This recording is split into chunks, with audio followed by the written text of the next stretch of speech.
Good afternoon, aspirants. Welcome to Crack Grade B to another session of PIB. First of all, tell me, am I audible and visible?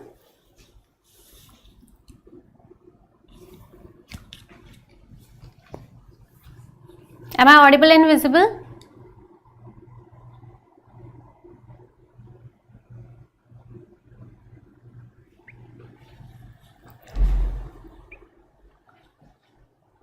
Please confirm once, am I audible?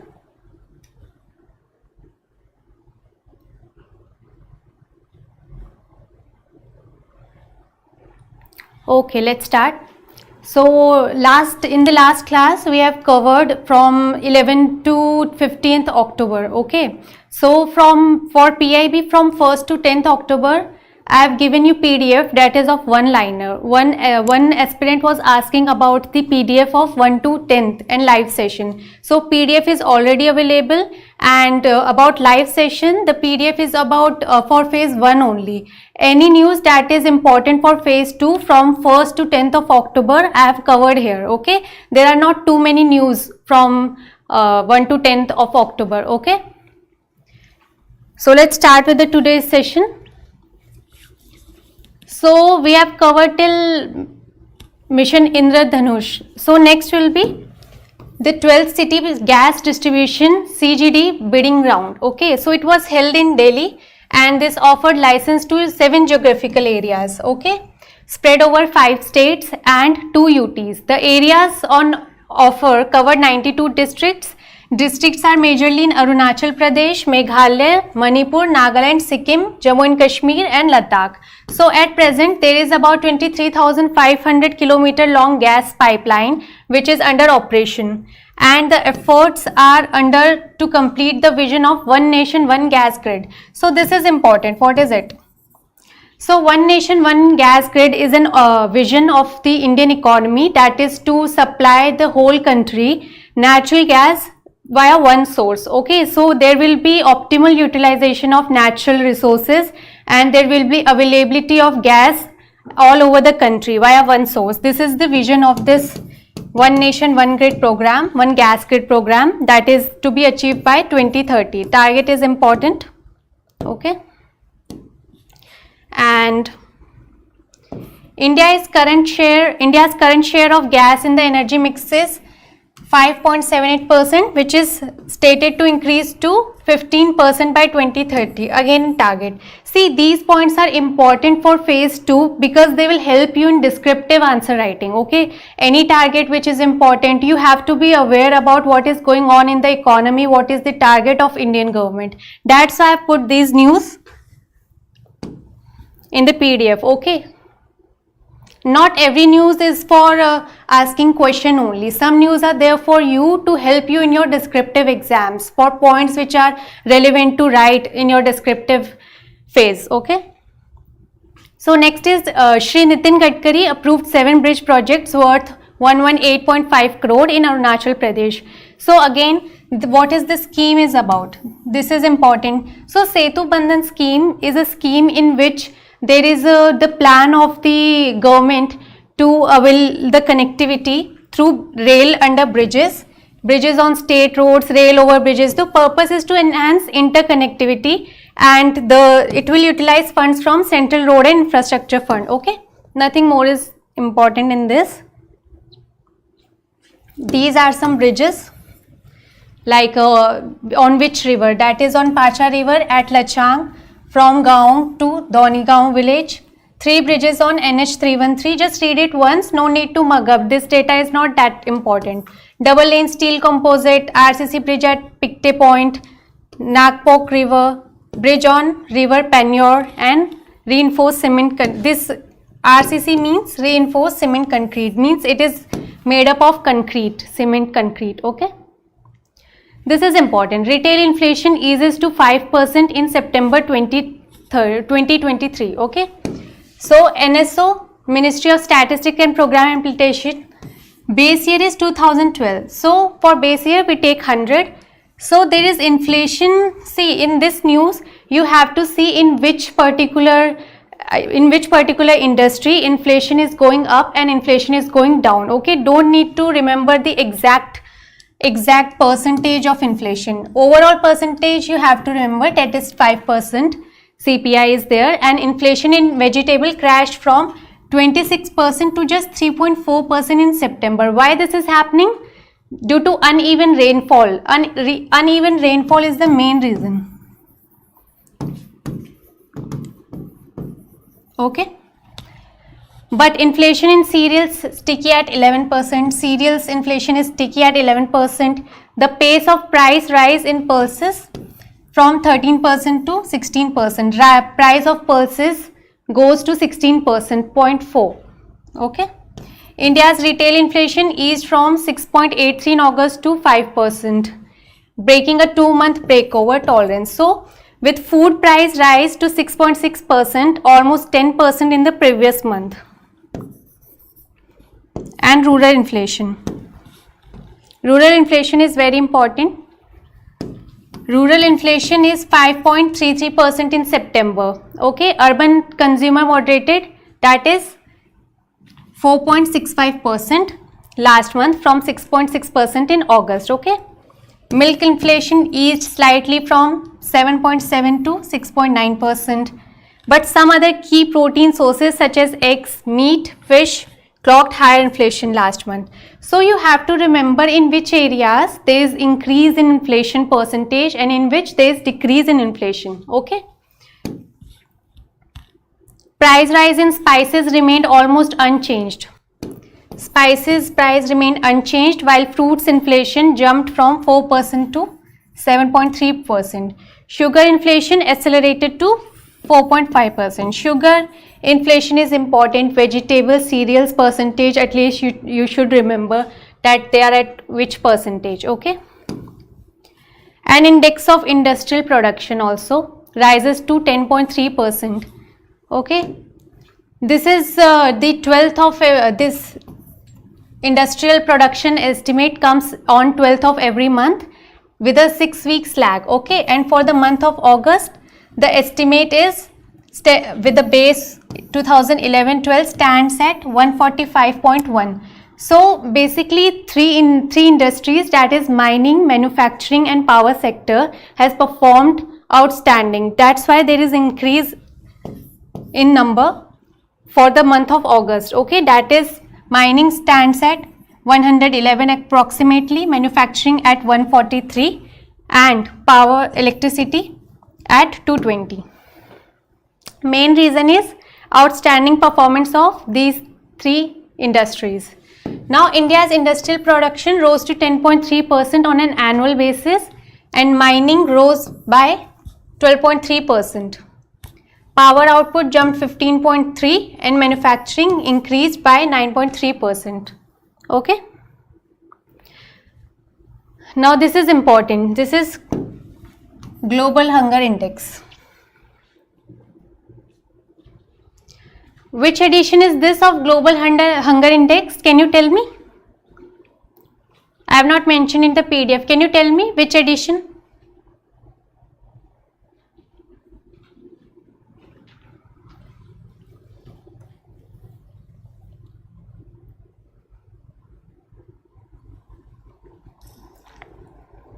Sixth edition.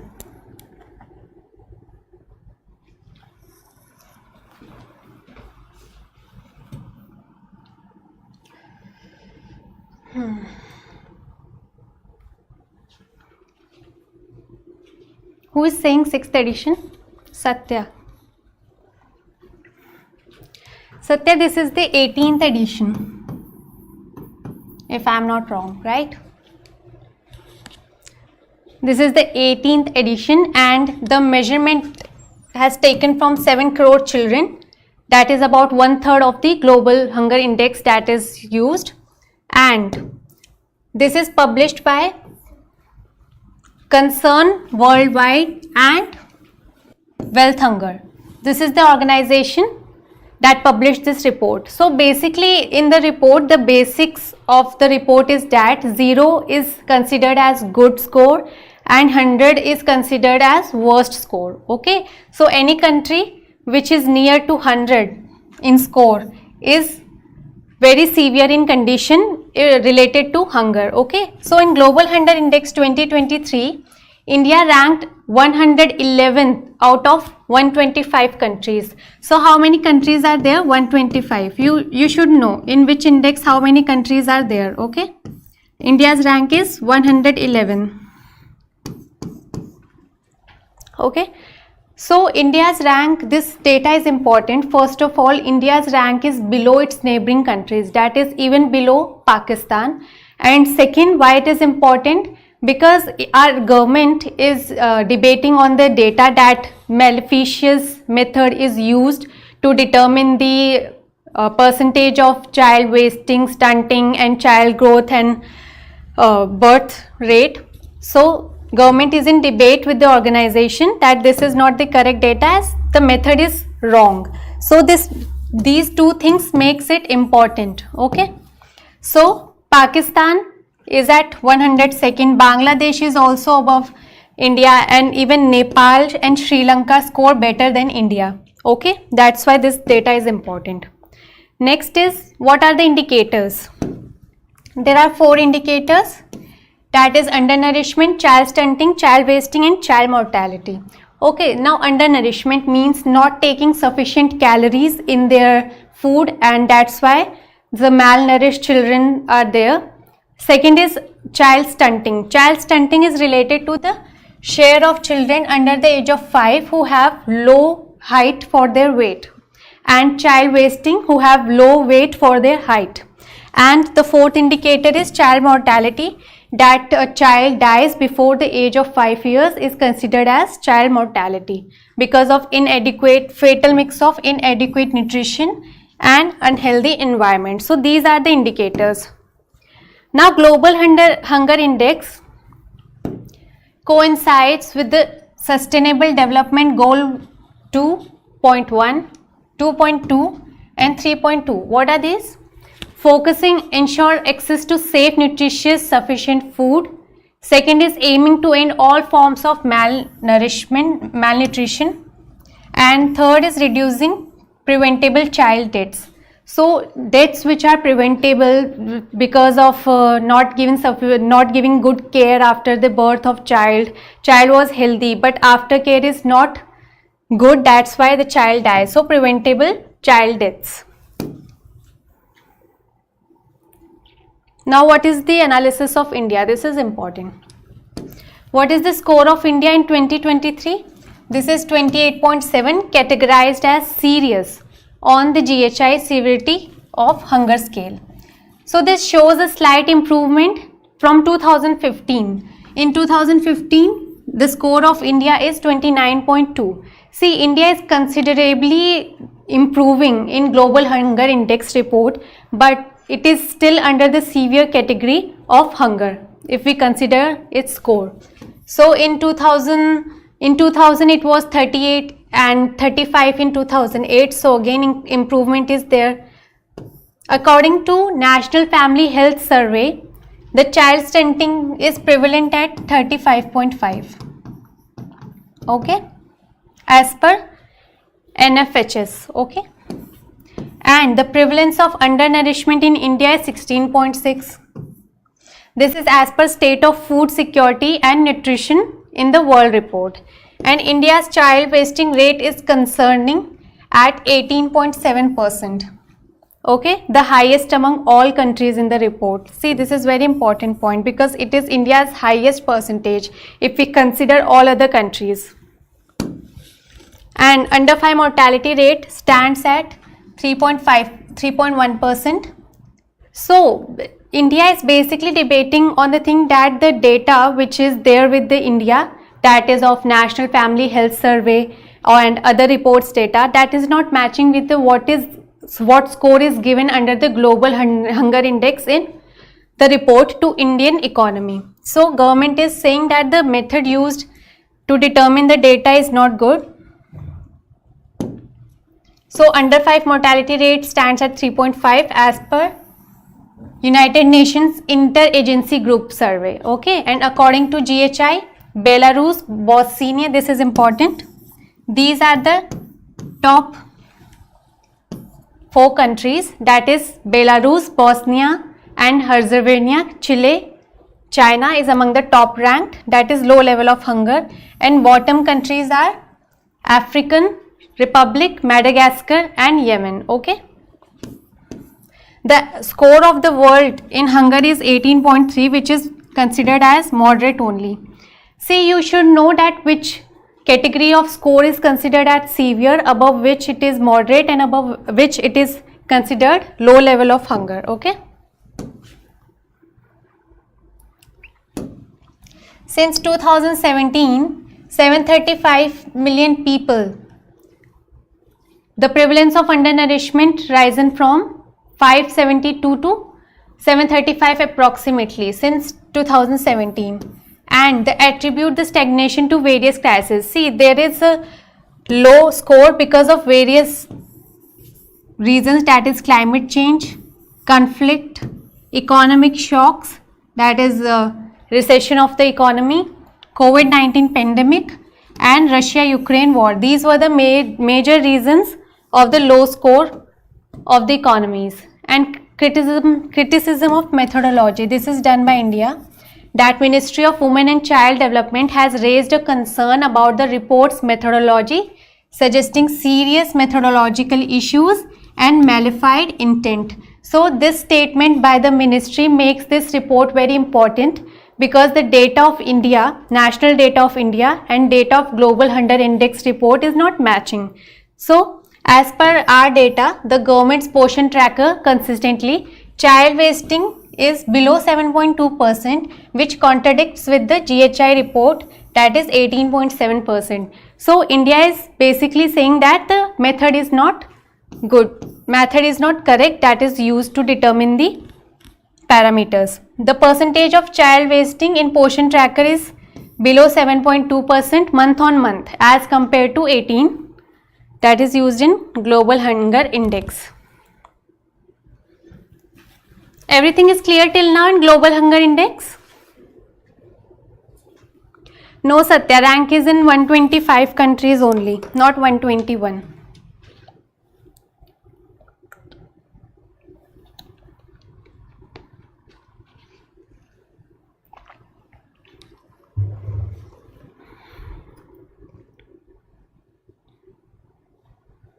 Please read the news.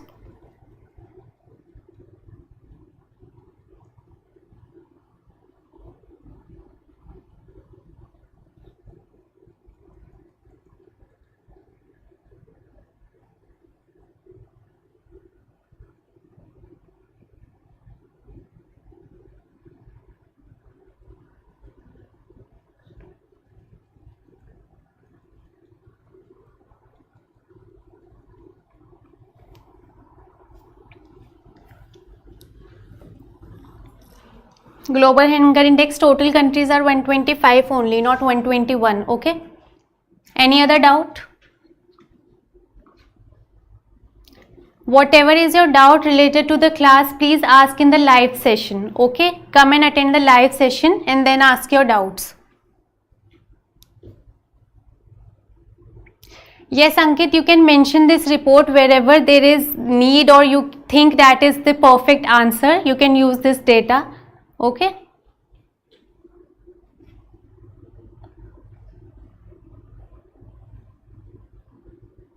See, anything which is in news like this Global Hunger Index report, that is, there's issues and debates related to the report which itself makes it important. So you have to be aware about everything about the report. That is National Family Health Survey, you should read about that. What are the parameters of Global Hunger Index? You should read about that. Okay, how many countries, what is the score of India, what are the probable reasons that why India is lagging behind its neighboring countries, everything you should read. You should be aware. As you have seen in phase 1, they are asking very deep questions, even in schemes.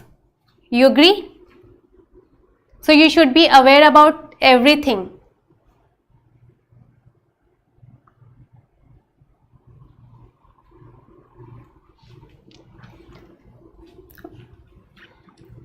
Now see this news. Global experts chart new directions for G20 countries to achieve women's empowerment and leadership in agri-food systems. So this news is very simple. Most of you will read this news and think that it is not important, and maybe it is not important for phase 2. But what they are talking about? They are talking about two important things. First is the agriculture. If we see in context of phase 2 of NABARD, and second is women. Both the topics are favorite topics of NABARD. You agree? So they are talking about agriculture and they are talking about women, and both are discussed at G20. So the International Gender Conference from Research to Impact towards Just and Resilient Agri-Food Systems, which took in place. Place is not important, okay, this place is not important where it was held, and date is not important. It was hosted by CGIAR Gender Impact. You can remember this name along with ICAR, okay. They hosted this and this organization CGIAR, this basically focuses on the role of women in agriculture, okay. There are various reports on its website related to women participation in various countries and various economies, and what is the status of women in Indian agriculture and other economies of the world. Okay, so they basically G20 leaders agreed upon the 4 priority areas, that is investment in food security and nutrition. This is the first. Climate smart approaches. This is the second. Inclusive agriculture value chains. This is the third one. And digitalization for agriculture transformation. These 4 priorities you should remember. You have to remember these priorities, that is investment, inclusiveness, climate smart approach and digitalization. Very common words if you see. So now why I have put this news in phase 2? See, question can come in descriptive related to agriculture and women. So data is important, okay. And also our government is focusing. So according to the UN data, if we talk about the role of women in agriculture,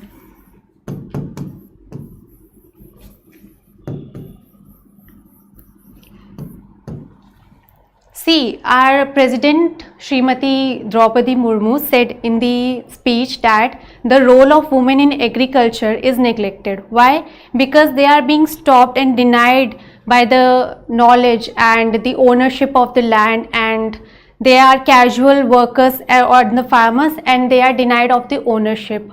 So the role of women in agriculture is very important because they take care of the family. They are the primary caretakers if we consider the food chain, okay.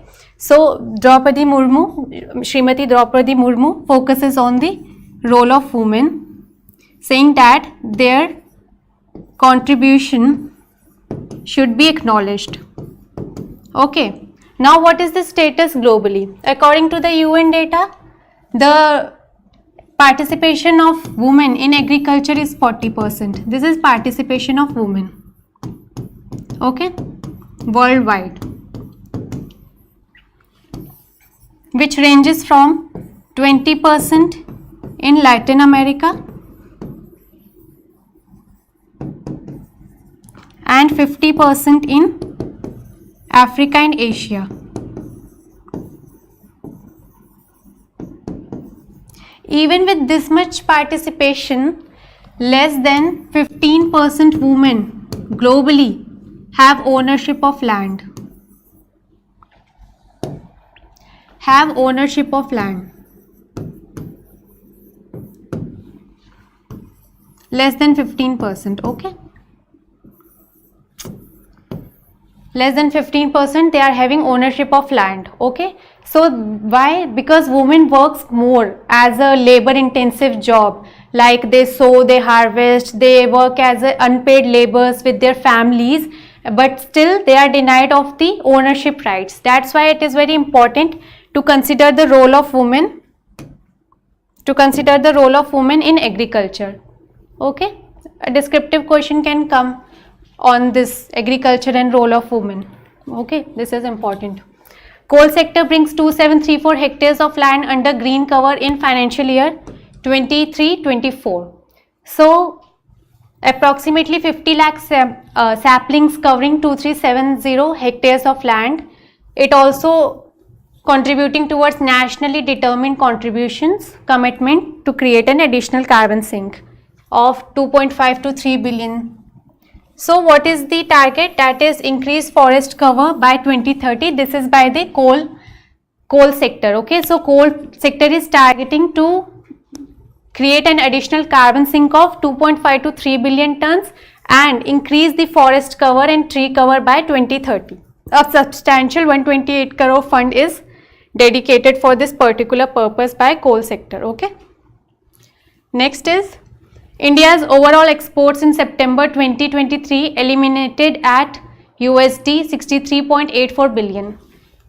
Exports of India, merchandise export is at 34 billion in September 2023. So trade deficit projected to improve by 47% during April to September 2023 at USD 39.91 billion. See, such data is important because it is telling about the progress of merchandise in export, services in export, and the overall fiscal deficit, what is required and what is the current level of the deficit, okay, and what is projected. So you have to read such data. There is no explanation. This is only the data that merchandise trade deficit also improves from 140 billion to 115, okay. Trade deficit improvement is there in merchandise. Non-petroleum and non-gems jewelry export registered an increase from 1.86% in September 2022 to 24.78 billion in September 2023. Okay. So there is increase of 1.86% in this export. And export of marine products. This is important. Export of marine products registered an increase of 4.7%. Okay. And in marine products, the largest share is of which category of marine aquatic animal, which is that aquatic animal which holds a lion's share in export of marine products? Can you tell me? I have taught you this before phase 1.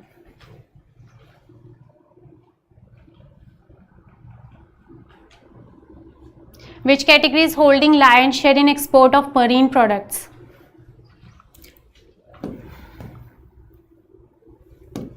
Next is electronic goods export. Also there is a growth of 27.6% in export of electronic goods. Okay. Ceramic products and glassware, there is a growth, and drugs and pharma, the exports continue to grow at 9%. Iron ore record a growth of, so anything which is important for agriculture point of view, that is marine export, manufacturing export, and iron ore, which is a record breaking. So such data is important.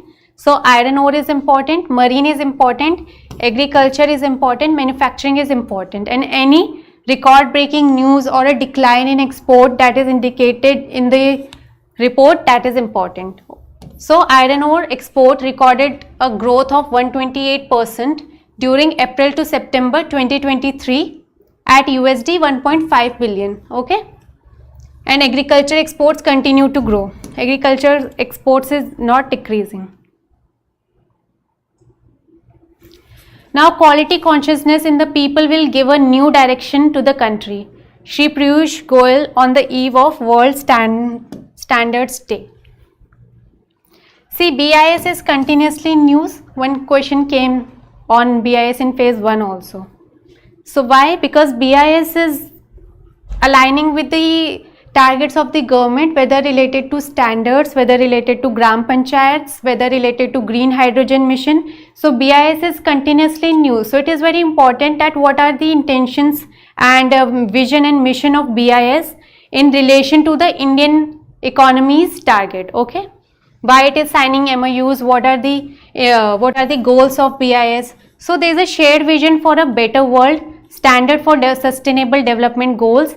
This is organized by BIS at Bharat Mandapam in New Delhi. There are 7,000 BIS standards clubbed and about 2 lakh students have benefited from this initiative. This is not important. BII has a target. This target is important. What is this? To establish 10,000 clubs by next year. Okay? And World Standards Day is celebrated every year on October 14 and highlights the collaboration between the leading international standard organization. Notification issued for Green Credit Program and Eco-Mark Scheme. This is very important. Under LIFE, which is consistently in news from last year. Initiative to promote sustainable lifestyle and environmental conservation. So what is Green Credit Program?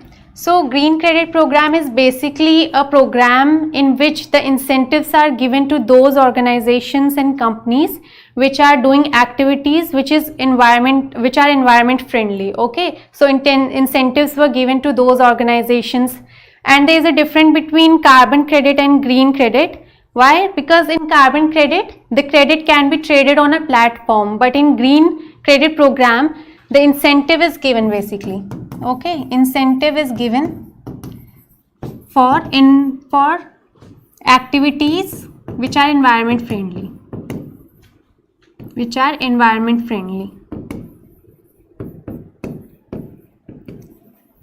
So to encourage those economies. Now, the Green Credit Program and Eco-Mark Scheme seek to encourage environmentally friendly practices rooted in tradition and conservation, reflecting the ideas of life concept. Okay, Green Credit Program, notified on 13th October, is an innovative market-based mechanism designed to incentivize voluntary environmental action across diverse sectors by various stakeholders like individuals, communities, private sector industries, and in its initial phase, GCP will focus on 2 activities. First is water conservation and second is afforestation. In total, there are 8 elements. Okay. Out of this, first in initial phases, it will focus on water conservation and afforestation, and the Green Credit Registry and Trading Platform. This will be developed by the Indian Council of Forestry Research and Education. Okay. And next is Eco-Mark Scheme. Eco-Mark Scheme is basically a scheme, a label is given to the products to make the consumer aware about what this product is about, and they can make their judicious decisions like whether to purchase the product or not based on their concerns and awareness about the environment. So it will help consumer to make choices among products that are eco-friendly in their design and processes. This is Eco-Mark Scheme. And the Central Pollution Control Board administers the Eco-Mark Scheme in partnership with BIS. This is important. Okay. Everything is clear till now? Any doubt? Any doubt till here? Yes, frozen shrimp. Right, Nitin.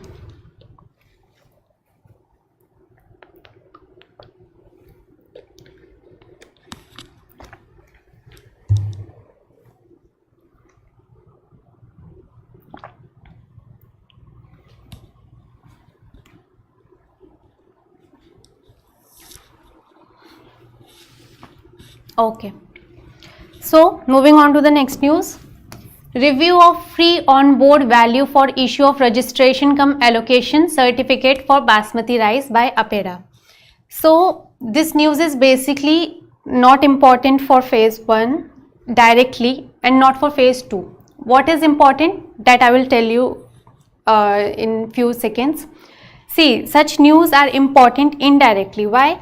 See, our government got some information that there is illegal export of basmati rice, illegal export of normal rice in name of basmati. Okay, so there is the price problem in domestic economy, and so in striking the balance between the domestic prices and export target of basmati, the government came out with a review, that is for basmati rice exports with value of USD 1200 per MT and above only may be registered for the issue of registration cum allocation certificate. So this certificate will be given to only those with more than 1200 MT, okay, of basmati, and it is effective from 25th of August 2023. Now what is the important thing? See, export of which have been prohibited from July. So export of this non-basmati white rice is prohibited from 20th of July 2023. Still they export in the name of basmati. Now what is important in the news? Such questions can come. See, that news is talking about basmati. So you should know what are the unique features of basmati rice and why it is important, to which countries we are exporting, what are the geographical and climatic conditions for basmati rice. Questions come indirectly from such news. First is that we export majorly to UAE, Saudi Arab, Iran, Iraq, Kuwait. We export majorly to these countries, okay. Next is what is in which state produces more of basmati, that is Punjab, Haryana, Rajasthan, Jammu and Kashmir, Himachal Pradesh, okay, and one more, that is UP and Uttaranchal region. Next, what are the climatic conditions of basmati rice? What is its unique quality? Unique quality is flavor and aroma. Climatic condition is that rainfall is required from 700 mm to 1100 mm. Okay. Soil, on which soil it grows? Alluvial and tarai.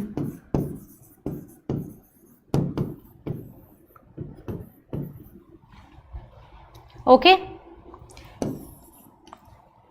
Relative temperature that is required, that is between 16 to 32 degrees Celsius, and relative humidity is from 65 to 92%, okay. This is the humidity that is required.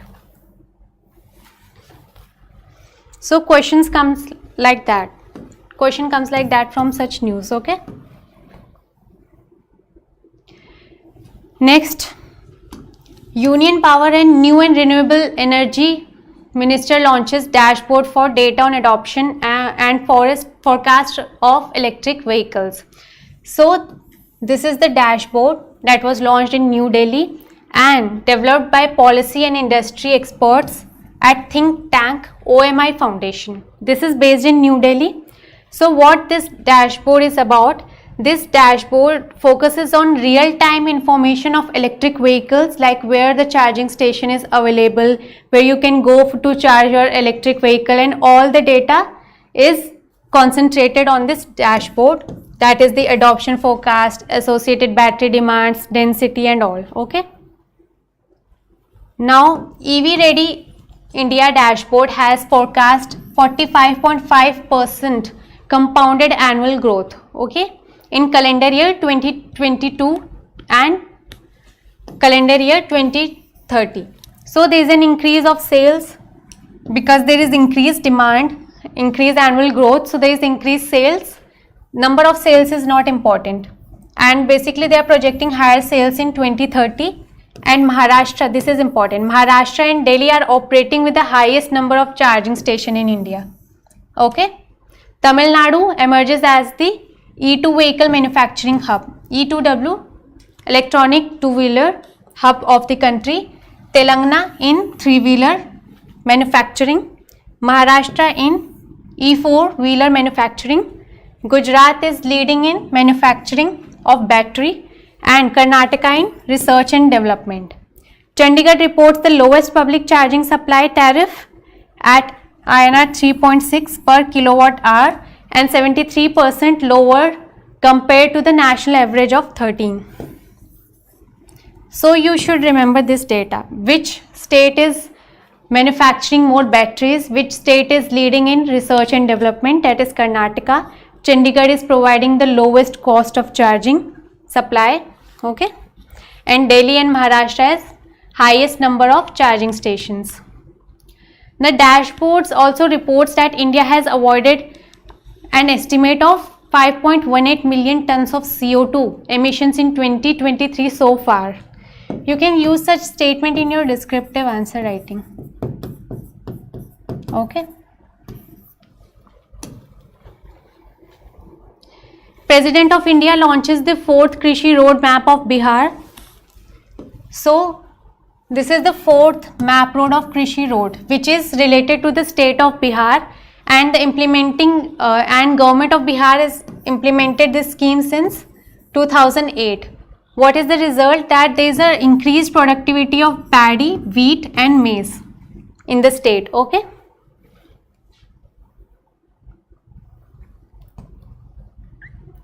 Next is Cabinet approves Green Energy Corridor Phase 2 Interstate Transmission System for 13 gigawatt renewable energy project in Ladakh.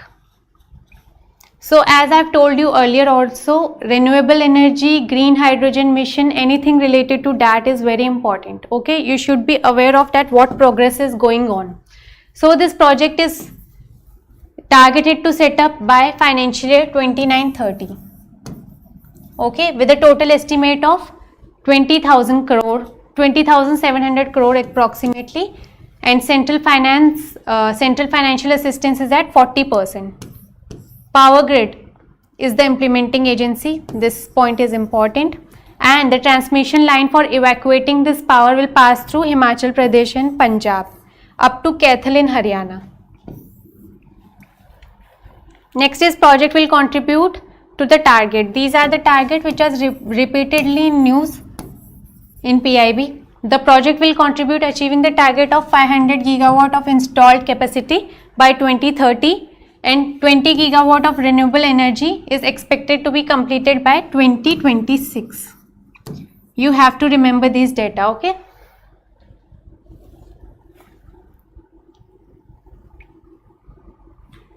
Everything is clear till now? Any doubt? You can ask if there is any doubt till here.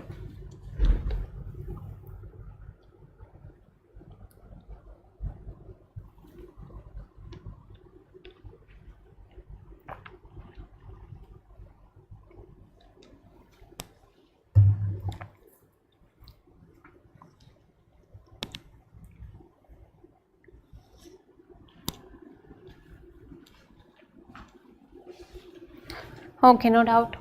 Moving on to the next news. Minimum support price for Rabi crops for marketing season 24-25. So, Committee of Economic Affairs, government has increased increased the MSP of Rabi crops for marketing season of 2024-25 to ensure remunerative prices to the growers. So, what is the price improvement for lentil, that is masoor, rupees 425 per quintal, followed by highest is in lentil. Okay, this is important. The highest MSP is in lentil. Second is rapeseed, and third is mustard.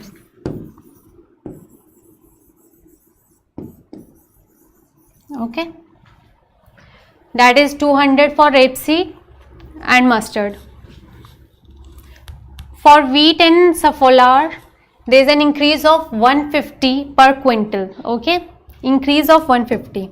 And for barley and gram, there is an increase of 115 per quintal and 105 per quintal. And MSP is set at a level of at least, see, this is given in PIB that it should be at least 1.5 times of all India weighted average cost. Okay. So MSP should be 1.5 times. This number is important. At least 1.5 times of all India weighted average cost. Highest MSP is of lentil. Okay.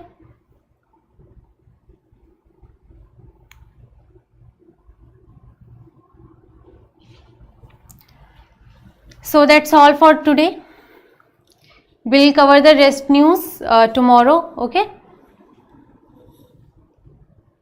See, every news that is important from perspective of phase 2 from 1 to 10th of October, I have included it here. So don't worry for another session that is for 1 to 10 of October is not there. I will include those news from in PIB PDF of 11 to 20th of October. Okay. The next session will be tomorrow of PIB. So any other doubt you have, you can ask. Is there any doubt regarding PDF or anything?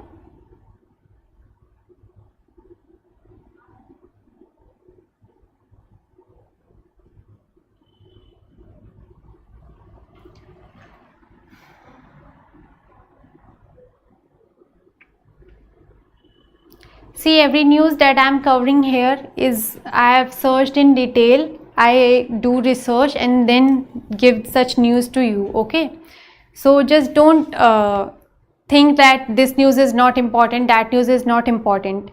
Everything which is given in PIB that is related to your exams is important. This PIB is not exam specific. Okay. It can be asked in any exam. It is for RBI also, NABARD also and SEBI also. Okay. PIB doesn't come with any particular topic like PIB for agriculture, PIB for this, finance current affairs is different. Okay. So everything which I think is important, I am covering here. I am covering maximum PIB if you can see your PDF clearly. So if you have any doubt, just write in the comment section. Okay. Everything which I am providing is important for your exam, especially for phase 2. Okay, I have segregated in phase 1 and phase 2. Phase 1 is for all other exam that is coming your way, and phase 2 is specifically for NABARD and NABARD, especially for NABARD phase 2 if it is segregated in this PDF. Okay. So no doubt. So I wind up here. Okay. We'll meet tomorrow at the same time for PIB. Okay. Thank you.